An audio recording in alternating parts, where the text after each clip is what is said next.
2026 Indian stock market के लिए यह सिर्फ एक साल नहीं है, बल्कि एक पहेली बन गया है। क्या यह किसी के इन्वेस्टमेंट को डुबो देगा या फिर यह जिंदगी बदलने वाला एक मौका बनेगा?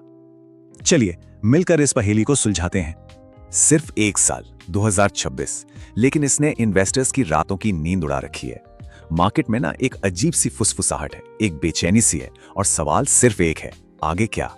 क्या 2026 में किसी का पोर्टफोलियो 40% तक गिर सकता है, या फिर ये पैसा बनाने की वो लहर होगी जिसे कोई भी मिस नहीं करना चाहेगा? दांव बहुत ऊंचे लगे हैं और इसीलिए ये डर बिल्कुल असली है। और मजे की बात पता है क्या है कि जो एक्सपर्ट्स हैं ना, वो भी इस पर पूरी तरह से बटे हुए हैं। एक तरफ लोग कह रहे हैं कि बबल फटने वाला है, तो दूसरी तरफ वाले दावा कर रहे हैं कि अरे असली बुल रन तो अब शुरू होगा। तो ठीक है, चलिए सबसे पहले ये समझते हैं कि मार्केट में गिरावट का ये जो डर है वो आखिर है क्यों। मतलब ये डर इतना असली क्यों लग रहा है?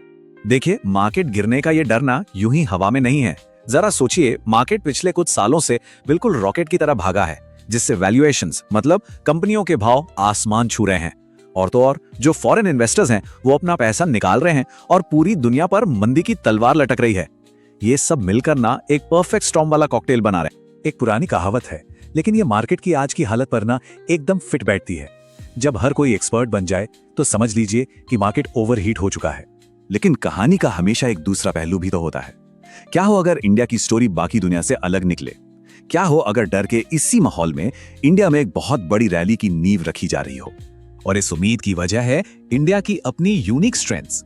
हमारी इकोनॉमी जो है वो कंजम्पशन पर चलती है, जिससे चला रहे हैं करोड़ों यंग इंडियंस, जो कमा रहे हैं, खर्च कर रहे हैं और अब बड़े पैमाने पर इन्वेस्ट भी कर रहे हैं। और यही डोमेस्टिक रिटेल इन्वेस्टर मार्केट का नया गेम चेंजर है। और यही एंट्री होती है सबसे बड़े गेम चेंजर की, यानी हमारे डोमेस्टिक इंस्टीट्यूशनल इन्वेस्टर्स, जिनकी असली ताकत है रिटेल इन्वेस्टर्स की SIP आर्मी। जरा सोच कर देखिए, हर महीने हजारों करोड़ रुपए जैसे बारिश होती है ना, वैसे ही SIP के जरिए मार्केट में आ रहे हैं। ये पैसे की एक ऐसी दीवार खड़ी कर देता है जो फॉरेन इन्वेस्टर्स की सेलिंग के झटकों को आराम से सोख लेती है। ये एक ऐसी ताकत है जो इंडियन मार्केट के पास पहले कभी थी ही नहीं। तो हमने मंदी की बात कर ली और तेजी की भी, लेकिन क्या हो अगर 2026 का असली सच इन दोनों के बीच में कहीं छिपा हो? और यही वो सवाल है जो ज्यादातर लोग पूछ ही नहीं रहे हैं। शायद फ्यूचर में सीधी सीधी गिरावट या तेजी नहीं है, बल्कि कहानी कुछ और ही है। इसे कहते हैं टाइम करेक्शन। अब इसका मतलब क्या है? इसका मतलब यह है कि मार्केट का जो मेन इंडेक्स है, जैसे सेंसेक्स, वो शायद कहीं ना जाए, एक रेंज में ही घूमता रहे, लेकिन जो अलग अलग स्टॉक्स हैं उनमें भयंकर उथल पुथल मच सकती है। अब देखिए, टाइम करेक्शन में होता क्या है कि जो स्टॉक सिर्फ हवाई बातों पर चढ़ गए थे ना, वो धड़ाम से जमीन पर आ सकते हैं। और वहीं दूसरी तरफ जो अच्छी फंडामेंटली स्ट्रॉन्ग कंपनियां हैं, उनके शेयर्स अगली रैली के लिए तैयारी करते हैं, कंसोलिडेट होते हैं। मतलब साफ है, भले ही सेंसेक्स फ्लैट दिखे, पोर्टफोलियो में भारी नुकसान हो सकता है अगर इन्वेस्टमेंट गलत स्टॉक्स में है। सीधी सी बात यह है कि 2026 इजी मनी का साल नहीं होने वाला। वो जमाना गया जब आंख बंद करके कहीं भी पैसा लगा दो और बन जाता था। वो दौर शायद अब खत्म हो रहा है। अब पैसा सिर्फ वही बना पाएगा जो सिलेक्टिव होगा। तो सवाल यह है कि इस पहेली को सुलझाने के लिए एक इन्वेस्टर को करना क्या चाहिए?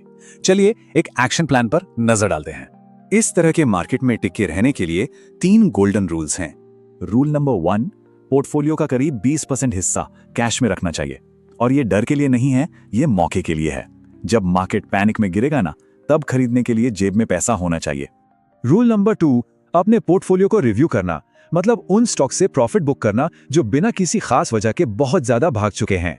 कमजोर स्टॉक्स को हटाकर सिर्फ क्वालिटी स्टॉक्स को ही पोर्टफोलियो में जगह देनी है। और तीसरा और शायद सबसे जरूरी रूल, अपनी SIP कभी बंद नहीं करनी है। देखिए, मार्केट में गिरावट का मतलब है सेल लगी है। कोई अपनी फेवरेट दुकान पर 30% का डिस्काउंट देकर भागता है क्या?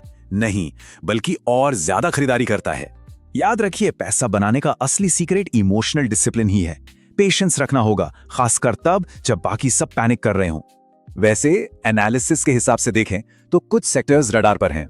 प्राइवेट बैंकिंग में वैल्यूएशंस काफी इंटरेस्टिंग हो रहे हैं, और कंजम्पशन तो खैर इंडिया की इकोनॉमी की एक परमानेंट थीम है ही। लेकिन हाँ, एक बात साफ कर दें, ये कोई इन्वेस्टमेंट एडवाइस नहीं है, ये सिर्फ एक एनालिसिस है। तो आखिर में सवाल ये नहीं है कि 2026 में क्या होगा। असली सवाल तो ये है, क्या एक इन्वेस्टर इसके लिए तैयार है? क्योंकि जो इन्वेस्टर तैयार है, उसके लिए हर रिस्क अपने साथ एक मौका लेकर आता है।